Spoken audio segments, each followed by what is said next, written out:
Welcome, ladies and gentlemen, to another casted game of Aussie Drongos, where he's going to be showing off his painted Men-at-Arm Dark Age opening.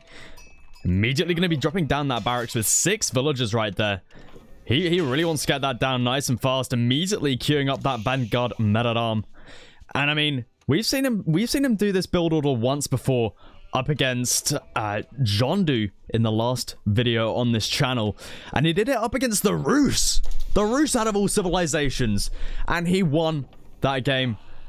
Absolutely incredible. I mean, Dark Age Men-at-Arm rushing the Rus, you gotta have some balls to do that. You gotta have some real balls to do that, because that does not usually work. But now Aussie Drongo's doing it up against rank 15 on the ladder, Louis MT, who's playing the English. I mean, the balls on Drongo right here to Dark Age Men-at-Arm, a rank 15 player who's playing the English. I mean, absolutely crazy stuff right here from Drongo. But I mean, he's been working on this strategy for a long time. I mean, what is it, 2 weeks now since Drongo had initially come up with this strategy? I mean, look at the videos on his channel he's made of this Dark Age Men-at-Arm rush. You know, Dark Age Men-at-Arm into Fast Castle.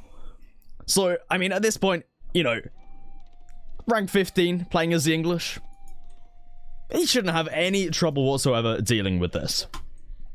I mean, you know, having 2 weeks to practice on a build order like this should be pretty easy at this point for him. I see no way this could go wrong for Drongo. You just need to make sure you don't stick your men-at-arms underneath the English town center, and you'll be looking pretty good. But Louis, yet to spot out this men-at-arm. We see his scouts all the way down here.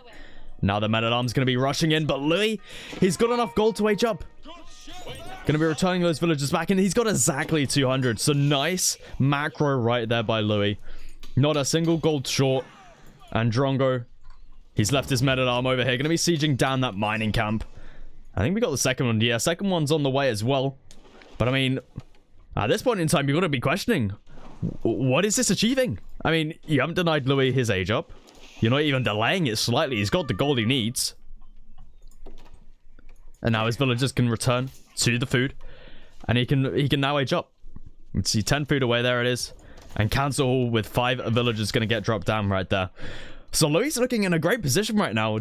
I mean, despite Drongo being here with the Dark Age Men-at-Arm as quickly as he possibly could be, Louis is able to age up in time with 5 villagers on that Council Hall. Second Men-at-Arm now is going to be here sitting on that stone outcropping. Louis NT going to be moving out. Cancels it though. Wanted to go out for that stone outcropping, but then realizes that Drongo has this Dark Age Men-at-Arm, and look at the stance right there on that Men-at-Arm. He is ready for battle.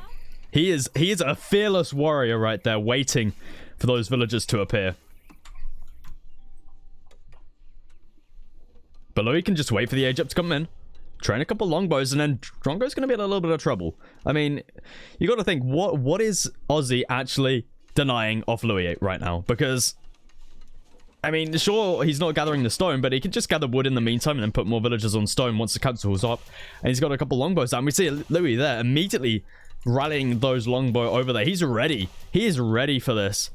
And Drongo behind this, he's grabbing himself wheelbarrow. Aussie, grabbing yourself wheelbarrow at a time like this? That's certainly interesting right there. He's got a few villagers still on the wood as well. Council Hall is about to be up. And it seems like Louis managed to gather up a lot of the sheep right here. Aussie's scout, unfortunately, just sort of wondering where they've all gone. But Louis already gathered most of those up. Longbow on the way now. And we see Drongo's actually struggling a little bit on the food. A couple villagers idle as well. Seems like he hasn't been paying too much attention to his scouting. We'll take a look at his vision.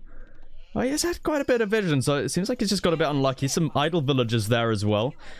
And now the Vanguard Men-at-Arm, he's putting on the stance. He's giving them the eyes. Okay, never mind. The stare, the death stare from the Men-at-Arm, unfortunately wasn't enough up against the archers that these villagers do have. It looks like this second Men-at-Arm, I mean this one's got to make a difference, right? It's currently being a little bit of a coward, but now it's going to be running towards the villagers. Villagers under trouble. They pull out their bows. Oh, Drongo going to be retreating back once again with that Men-at-Arm. It tried its best. It really did. Drongo going to be aging up behind this with the Council Hall. The Men-at-Arm back on the stance. but unfortunately goes down before it could do any damage. You got to really question here, was that Dark Age Man-at-Arm play by Aussie Drongo really worth it in this scenario? Up against the English, which have the extra town center fire and the villagers with bows. And obviously the council hall, which can immediately make longbow. No, it's not, and Drongo just gonna be tapping out like that. Drongo doesn't even want to stick in the game anymore. He realizes the mistake he's made and is like, nah, I'm out of this. We're moving on to the next game. Wow. The ball's on Drongo right there, thinking he could get away with Man-at-Arm rushing a rank 15 playing the English. Well, that was a bit of a short game right there.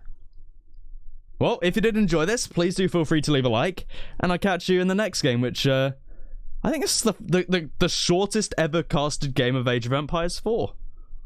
Wow. Alright. Catch you guys later.